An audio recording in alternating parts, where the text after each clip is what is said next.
이런 거 안 해도 돈 버는 애들은 반드시 있어요. 아주 독한 놈들이 반드시 있죠. 학원 한 번도 안 다니고 서울대를 간다니까요. 근데 우리는 학원 열심히 다니고도 서울대 못 갔잖아요. 그렇지만 돈은 공부보단 정직합니다. 계획을 세우면 누구든지 재능이 없어도 반드시 부자가 될 수 있습니다. 물어보세요. 꼭 물어보세요. 모르면 물어봐야죠. 그리고 투자하세요. 10분이라도 반드시 투자하십시오. 제가 이 시간을 통해서 자산관리 처음 하시는 분들에게 아는 한도 내에서 모든 것을 풀어드리겠습니다.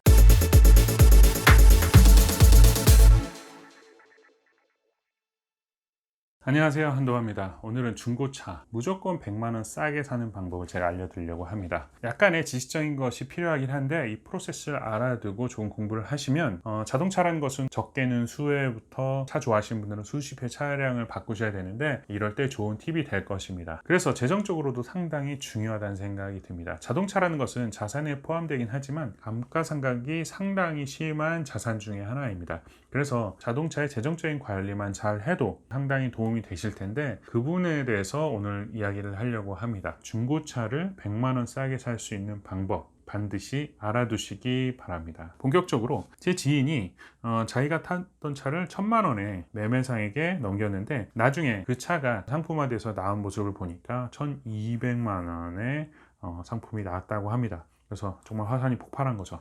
내 차를 200만 원이나 남겨놓고 팔았냐라고 생각을 하시면서 내가 그때 10만 원만 깎아달라고 자비 5만 원만 깎아달라고 했을 때 절대 안 깎아주더니 차 한 대 팔아서 200만 원이나 남겨 먹는구나 라고 해서 분노하시던 분을 제가 본 적이 있는데 제가 그 프로세스를 한번 말씀을 드리고 있습니다. 기존 소유자가 만약에 중고차 매매상에다가 차를 넘기게 되면 여러 가지 다양한 비용들이 발생하게 됩니다. 무슨 비용이 발생하냐면 매입비라는 게 보통 차 가격 대비 몇 퍼센트 이런 식으로 붙었는데 이게 못해도 30에서 한 50만 원 정도 붙습니다. 이게 무슨 비용이냐면 딜러분들이 매매상의 차량을 사올 때 상사에다가 내는 비용입니다. 그리고 차를 다른 소비자가 사게 되면 매도비라고 합니다. 그러면 그 비용도 차 대비 몇 퍼센트 이런 식으로 붙게 되던데 그렇게 되면 그 비용도 이렇게 30에서 50 많게는 그 이상도 낼 수 있지만 이 비용을 소비자가 내게 되는 것입니다. 그 외에 어떤 수리비, 시가라고 썼는데 횟집에 써놓은 것처럼 수리비는 차마다 조금씩 다를 수 있고요. 그리고 매매상, 그분들도 유통 과정에 계신 분들이니까 마진을 남기셔야 되잖아요.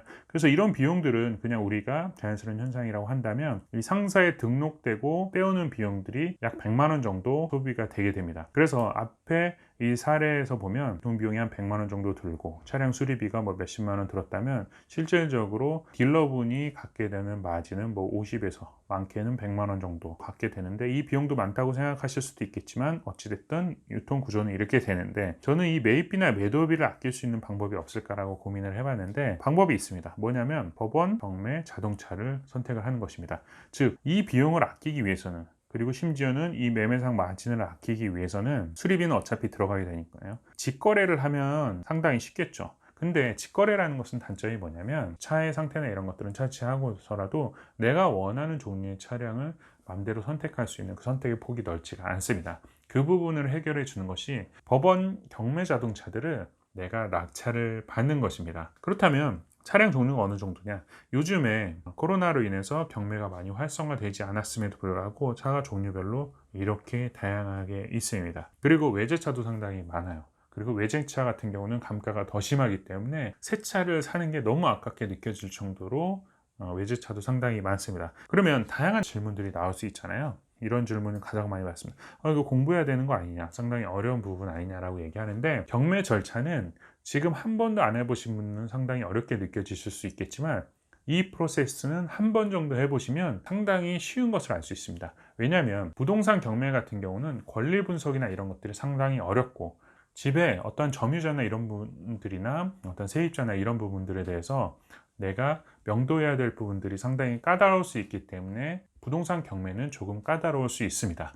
그렇지만 자동차 경매는 거의 단일 프로세스라고 보시면 되기 때문에 사실상 공부할 것들이 거의 없습니다. 오히려 법원 경매 절차보다는 자동차에 대해서 더 잘 아시는 분들이 유리하실 수가 있습니다. 법원에 나오는 자동차 같은 경우는 대부분 캐피탈, 즉 우리가 차를 살 때 할부금을 갚지 못해서 나오는 경우가 대부분이고 소유권이나 법적인 권리에 대한 부분은 99% 동일하기 때문에 경매라고 어렵게 생각해야 될 부분들이 거의 없습니다. 자동차 공매 같은 경우는 대부분 관용차나 공공기관에서 사용했던 차들이 많기 때문에 연식이나 이런 것들이 상당히 오래된 경우가 많은데, 공매가 아닌 경매 같은 경우는 캐피탈사에서 넘어오는 차들이 많기 때문에 연식도 짧은 것도 상당히 많고요. 그리고 차 종류도 상당히 다양한 걸 알 수 있습니다. 그래서 우리가 일반적으로 부동산 경매를 공부한다고 생각하면 공부할 양이 상당히 많을 수도 있겠지만, 자동차 경매만 노려보신다면 공부할 양이 상대적으로 상당히 줄어드는 것을 알 수 있습니다. 두 번째로, 경쟁이 상당히 치열하지 않을까 걱정하시는 분들이 있는데, 자동차 경매 시장이 상당히 블루오션이라고 생각하는 이유가 뭐냐면, 만약에 부동산 경매를 하시는 분들 있잖아요. 이분들은 자동차 경매를 잘 하지 않습니다. 왜냐하면 경매 프로세스는 거의 동일한데, 부동산을 통해서 마진을 남기면 1,000만 원대 단위 어떤 수익을 남길 수 있는데, 자동차 같은 경우는 수익을 남긴다 하더라도 몇십만 원에서 많아봤자 100만 원 단위의 수익이기 때문에 똑같은 프로세스를 진행한다면 부동산 경매에 참여하는 경우가 많겠죠. 그래서 부동산 경매 고수들은 자동차 경매에 참여하지 않는 경우가 많습니다. 그리고 두 번째로 참여하지 않을까 걱정되시는 분들이 자동차 딜러분들이겠죠. 근데 이런 분들은 법원 경매로 많이 뛰어들기 힘든 이유는 마진율이 상당히 높지가 않습니다. 자동차 딜러분들도 따로 경매 시장이 있습니다. 그 시장 외에 법원 경매 자동차는 상대적으로 일반적인 수요자들도 많이 참석을 하시고 하시기 때문에, 상사의 어떤 위에서 제가 말씀드린 마진들을 포기하지 않고, 혹은 그런 비용들을 내지 않아도 되는 상사의 오너가 아닌 다음에는 법원 경매 자동차를 가져가서 수익을 남기는 것은 마진율이 상당히 적거나 아니면 상당히 어려운 부분이 될 수도 있습니다. 그래서 이 시장은 아직까지는, 그리고 설령 안다고 해도 경쟁자가 많이 없게 됩니다. 그럼 이런 질문 나올 수 있죠. 차량 상태 괜찮냐?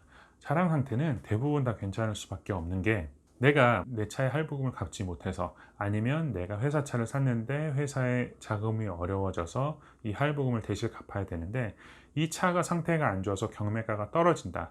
그러면 소액이라면 그냥 넘어갈 수도 있겠지만, 그 채권에 대한 캐피탈사나 은행 같은 데서는 그 회수하지 못한 채권의 비용을 받으려고 저의 다른 재산에 어떤 압류를 걸 수 있는 방법들도 있습니다. 물론 자동차 경매에서는 흔한 일은 아니지만, 어찌됐든 내 차량의 상태가 좋아야지만 내 채권이 소멸되기 때문에 차를 일부러 망가뜨린다던가 문제가 될 일은 사실상 없고요. 그렇지만 대부분 다 경매 절차가 진행되는 1년 동안 차를 운영하지 않았기 때문에, 그에 따라서 차가 약간의 노후되거나 배터리가 방전돼서 우리가 일반적으로 흔히 경험해보지 못한 상태가 되는 것은 맞습니다. 하지만 배터리를 가지고, 혹은 그 휴대용 충전기를 가져가서 시동을 걸어보거나, 아니면 대부분의 차량의 상태는 어느 정도 보증이 되기 때문에 굳이 시동을 걸어보지 않으셔도 차량의 상태는 담보가 됩니다. 오히려 반대로 얘기해서 중고차 딜러분들을 통해서 매매하는 그 차들도 사실상 온전한 상태였다기보다는 기존 소비자가 가져온 차를 점검해서 판매하는 형태이기 때문에, 법원 경매 자동차도 내가 가져와서 일정 부분 수리업체에 맡겨서 수리를 하게 되면 차량 상태는 크게 나쁘거나 문제가 될 것은 없습니다. 그래서 제가 앞서 말씀드린 바대로 법원 경매 절차는 사실상 모르면 단기간 내에 학습을 할 수 있지만, 차량 점검할 수 있는 기술이 좀, 차량을 어느 정도 경정비 할 수 있는 기술이 있으시다면 더 유리하다고 말씀드린 이유가 바로 이런 것입니다. 제가 오늘은 중고차를 100만 원 정도 무조건 싸게 살 수 있는 방법을 알려드렸습니다. 그래서 이 방법을 활용해 보시기 바라고요. 우리가 자산 관리를 할 때 다양한 공부들을 하는데, 제 개인적인 견해로는 금융상품 백날 공부하는 것보다 이런 프로세스 하나 공부하셔서 소소하게는 용돈을 벌 수 있는 프로세스를 만드셔도 되고, 아니면 내 차를 구하는 데 있어서 50만 원, 100만 원 싸게만 낙찰을 받으셔도 충분히 승산이 있다고 생각이 듭니다.